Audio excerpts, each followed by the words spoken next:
Hello, everybody, and welcome to the European Session Brief. We're on Tuesday, the 2nd of May 2023, just gone past 8:30 in the morning here in Europe. That means we've got around about 25 minutes until the European Open, with European markets back online after a lot of holidays in the Eurozone yesterday. Germany and the UK both having public holidays, Italy and France as well.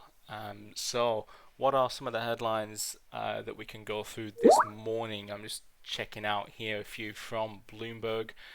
One of them, Morgan Stanley, job cuts. Again, hearing of big banks and job cuts. Certainly not the first, probably won't be the last. 3,000 jobs are going to be cut from the global workforce by the end of this quarter. That's roughly 5% of staff, excluding financial advisors and personnel supporting them within the wealth management division. The banking and trading group is expected to shoulder many of the reductions. JP Morgan, going to another one of the big banks now, they agreed to acquire First Republic yesterday. That was probably the headline of the day. You might have seen this one in a government-led deal for the failed lender, putting to rest one of the biggest troubled banks remaining after turmoil engulfed the industry in March. The transaction, announced very early on yesterday after First Republic was seized by regulators, it makes the biggest US bank even larger while minimizing the damage to the FDIC's guaranteed fund. JP Morgan agreed to the takeover after private rescue efforts failed to fill a hole in the troubled lender's balance sheet and customers yanked deposits. First Republic was the second biggest bank failure in US history and the fourth regional lender to collapse since early March. This is getting near the end of it, and hopefully this helps stabilizes everything, according to Jamie Morgan. Sorry about that. Jamie Dimon, JP Morgan's CEO, of course. So some interesting comments there from JP Morgan. I saw on Twitter yesterday someone was joking, saying, this is when the narrator steps in and says, actually, this was just the start. Like you'd get on some sort of documentary or some sort of film. You've got the CEO of the world's largest bank coming out and saying we're at the end. It's prime for further bank collapses from here, and then he's come out with that comment. Anyway, I found it a bit funny. So we enter a few big days now. We've got interest rate decisions, of course, from the Fed. We've had one today from the RBA, which was actually a little bit of a surprise. They've hiked by 25 basis points, and basically they came out with a relatively hawkish message to markets. They said they might need to go further, and that's a bit of a change from the RBA.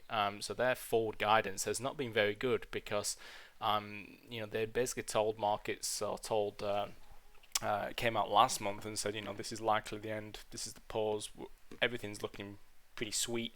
Come out with a hike, 3.85% rate, the funds rate now, and suggested they could hike further moving forward. So I just found that quite interesting, and it's something that we're going to have to monitor a little bit more closely now. And I'll just open up the Aussie dollar chart to see how it reacted. And you can see here we spiked quite a bit on the back of that news. Of course, hawkish messages, generally speaking, are going to be, especially hawkish surprises, are going to be bullish for that currency, and that's why we've seen the Aussie rip higher against pretty much everything. But you can see the Aussie dollar is still very much, it's basically where it was trading at the start of last week now, as you can see here.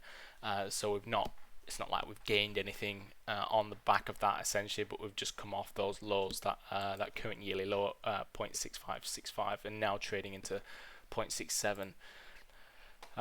So that's the Aussie. I'll just open up the cable again because of course we'll discuss that further. We do have some data coming out of the Eurozone today.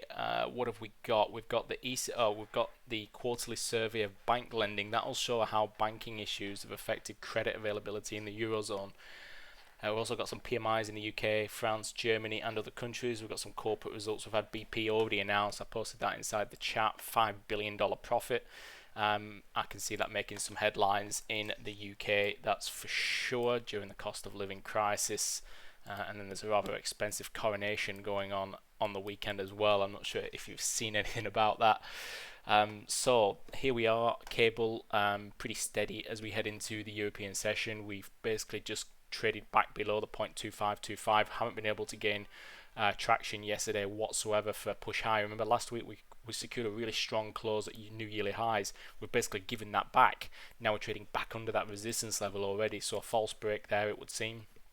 DAX is looking to push on and onwards and upwards.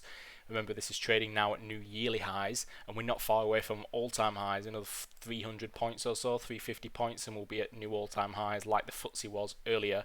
And FTSE is trying to get back towards it itself. It's looking to put in a higher low here at 77.88. Is that a higher low print? Well, time will tell. Let's see if we can continue to push higher into 79.75. The euro, as we can see here, trading at 1.0987. Overhead, we got that resistance coming through at 1.1030. We've seen a price rejection off there yesterday. In fact, we're just showing signs of breaking out of the ascending channel, so we need to watch that quite closely because that could be a technical break to the downside. Not much else going on from my end anyway, so what I'll do is I'll leave it there.